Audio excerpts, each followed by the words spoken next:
Friend, जैसे हमने GIC का 7 सीरीज कर चुके हैं मेंस का।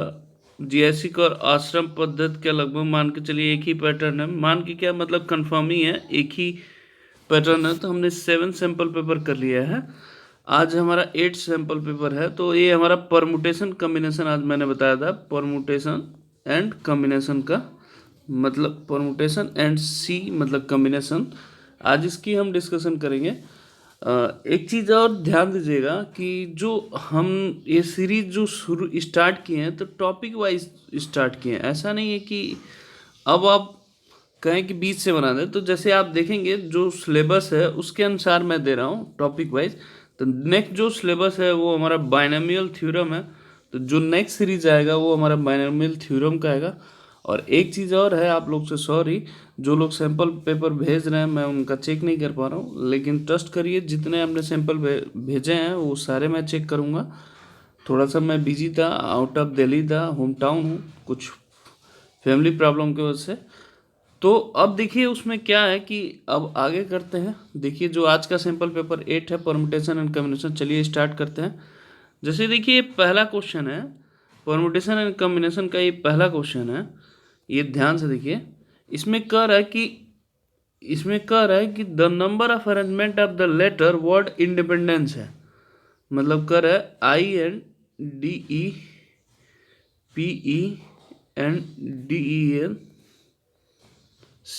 इसका बताना इंडिपेंडेंस का। पहले कह रहा है कि स्टार्टिंग लेटर जो होना चाहिए वो पी से होना चाहिए। मैं इसका सोल्यूशन नहीं बताऊंगा, मैं हिंदी इसका कन्वर्ट कर रहा हूँ क्योंकि बहुत बच्चे हिंदी के लिए हैं। फिर कह रहा है वॉवेल आज टुगेदर। तो जब भी वॉवेल एक साथ टुगेदर कहे तो हमेशा जो सारे वॉवेल को एक साथ लीजिए, बाकी रिमेनिंग को एक साथ लीजिए। तो हमेशा जो एक साथ कहे उसको वन से रिप्रेजेंट करते हैं। फिर उस हिसाब से पॉसिबिलिटीज आप जब लिखिएगा। दूसरा है जो कह रहा है कि वॉवेल नेवर कम टुगेदर। अगर टुगेदर निकल गया तो टोटल पॉसिबिलिटीज में से टुगेदर निकाल देंगे तो नेवर टुगेदर आ जाएगा। फोर्थ पार्ट में कह रहा है कि आई से बिगनिंग होना चाहिए और पी से एंड होना चाहिए। मतलब आई से स्टार्ट होना चाहिए, पी से एंड होना चाहिए। इसका मतलब दो पोजीशन फिक्स कर दिया, तो उसके हिसाब से आपको करना है। परमुटेशन का मतलब होता है अरेंजिंग करना। कम्बिनेशन मतलब उस ग्रुप से छांटना, संचय करना एक तरह से। ये चीज़ें आप देखिएगा, क्रमचय संचय कहा जाता है, इसकी हिंदी है। तो ये चारों पार्ट बहुत इंपॉर्टेंट है, इस तरह के क्वेश्चन पूछे जा सकते हैं। दूसरा क्वेश्चन की तरफ बढ़ते हैं। देखिए जो दूसरा क्वेश्चन कर रहा है कि how many the word with letter meaning of the letter Monday no letter repeated. Monday का कर नो लेटर रिपीटेड। ये छोटे छोटे क्वेश्चन है। कर 4 लेटर आज यूज एट ए टाइम, मतलब 4 लेटर एक ही टाइम पे यूज हो। फिर करा all letter use at a time, मतलब सभी लेटर एक साथ यूज हो। कर थर्ड पार्ट इसका कर है कि all letters are use but first letter is vowel. कर सारे लेटर यूज होना चाहिए बट फर्स्ट लेटर वॉवेल होना चाहिए। ये चैप्टर ऐसा होता है परम्यूटेशन कम्बिनेशन, थोड़ा कंफ्यूजिंग होता है लेकिन आपको थोड़ा करना भी होगा। In how many distinct permutation, next third question है मिसिसिपी। इसमें कह रहा है कि do the 4 I are not come. इस मिसिसिपी में 4 देख रहे होंगे, 4 I है, वो कह रहा है एक साथ नहीं आना चाहिए। तो उसकी पॉसिबिलिटीज आपको बताना है कितना होगा। मिसिसिपी जो रिवर है ये यूएसए की है, ये जीएस भी है, कई बार पूछा भी है, तो वहाँ से ये वर्ड है, ये ध्यान रखिएगा। नेक्स्ट क्वेश्चन है how many can be the letter word permutation arranging. यहाँ करे पहला पार्ट में करे कि पी से स्टार्ट होना चाहिए, एस से एंडिंग होना चाहिए। तो 2 नंबर फिक्स हो गया, उसके बाद जो नंबर बचेगा वैसे ही करेंगे। वॉवेल आर टुगेदर है, तो वॉवेल और टुगेदर के लिए आप क्या कर सकते हैं, सारे वॉवेल को एक साथ लिख सकते हैं, बाकी रिमेनिंग को एक साथ, फिर पॉसिबिलिटी आप निकाल के कर सकते हैं। There are always 4 letter between P and S. मतलब कह रहा है कि जो पी और एस है उसके बीच में हमेशा 4 लेटर आना चाहिए। 4 लेटर। तो एक चीज़ और समझिए, एस एंड टू पी के बीच में भी 4 लेटर हो सकता है। ये चीज़ें ध्यान रखिएगा, दोनों ये पॉसिबिलिटीज हो सकती है। वो ये नहीं कहा कि पहले पी हो बाद में एस हो, एस और पी के बीच में भी 4 लेटर होना चाहिए। अब बढ़ते हैं अगले क्वेश्चन की तरफ।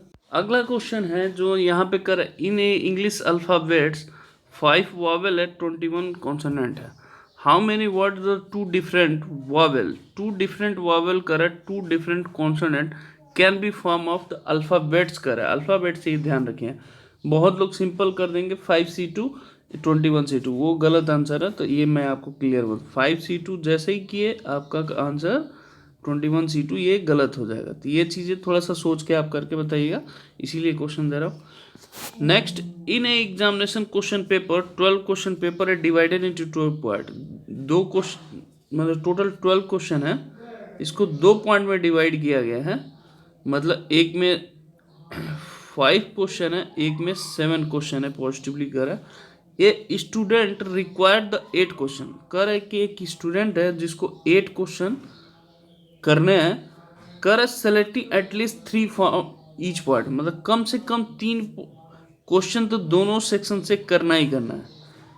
ये student require 8 question in all, मतलब टोटल 8 क्वेश्चन कर सकता है। सेलेक्टिंग एटलीस्ट 3 क्वेश्चन, मतलब दोनों पार्ट में से, फर्स्ट पार्ट और सेकेंड पार्ट में से कम 3 क्वेश्चन करना ही पड़ेगा। तो how many ways of the student select the question, कहते कितने तरीके से एक क्वेश्चन ये सेलेक्ट कर सकता है। ये बहुत इंपॉर्टेंट क्वेश्चन है, तो इसको स्टार मार्क कर लीजिएगा, आने की चांसेस इसके ज़्यादा हैं। अब बढ़ते हैं अगले क्वेश्चन की तरफ। अगले क्वेश्चन जो है हमारा कर, how many word with the meaning 2 vowel and 3 consonant can be form the letter of daughter. How many words कर रहा है, याद रखिए, इसका अलग निकाल के फिर कॉम्बिनेशन मत निकालिए, जैसे निकालेंगे आप ये वो क्वेश्चन आपका गलत हो जाएगा। लगाएंगे बट थोड़ा डिफरेंट तरीके से सोच के आप करके बताइएगा, फिर नहीं होगा तो मैं सोल्यूशन बताऊंगा ही। How many word the without meaning can the form using the letter equation at a time, एक ही टाइम वो करे vowel and consonant occur together. जो वॉवेल हो और इक्वेशन में जो वॉवेल एंड कॉन्सोनेंट है वो दोनों एक साथ आना चाहिए, ठीक है।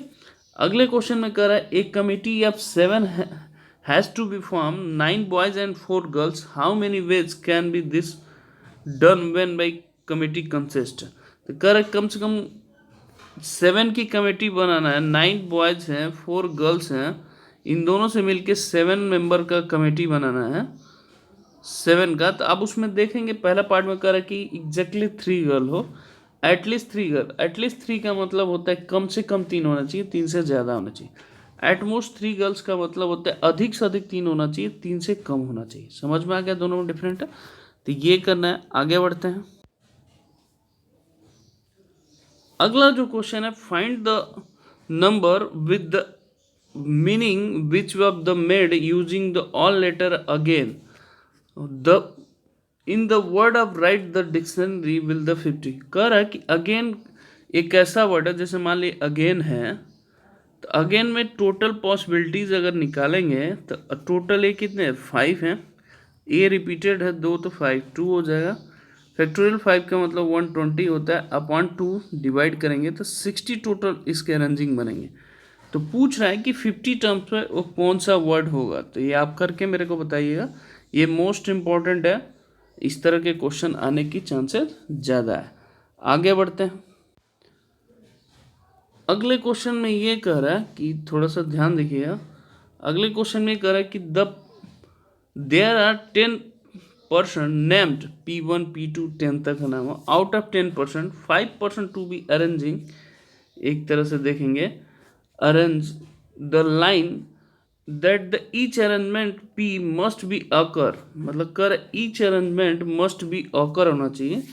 When as the P4 and P5 do not occur, मतलब P4 और P5 एक साथ नहीं होना चाहिए। Find the number of such a possible, ये इंपॉर्टेंट क्वेश्चन है, तो थोड़ा सा आप करके मेरे को भेजिएगा, आपको क्वेश्चन समझ में आएगा नहीं। कर 5 टोटल 10% है, 5% को अरेंज करना है, ठीक है। तो उस हिसाब के आपको करना है, तो बताना P4 and P5 do not the occur करे, find the number such a possible arranging. आगे बढ़ते हैं।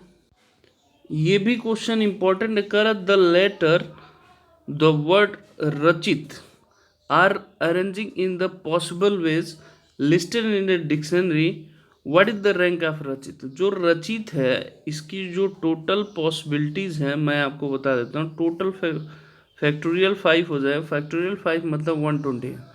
जो वर्ड है रचित, डिक्शनरी के हिसाब से आपको बताना है कि रचित वर्ड मतलब 120 ये टोटल पॉसिबिलिटीज होगा, तो जो रचित वर्ड होगा वो कौन से रैंक पे आएगा डिक्शनरी के हिसाब से। 120 का मतलब 1 2 3 4 5 से लेके कहाँ तक 120 है, तो जो ये रचित वर्ड आएगा डिक्शनरी के हिसाब से वो कौन से पे आएगा, ठीक है। तो आप एक करके मेरे को भेजिएगा।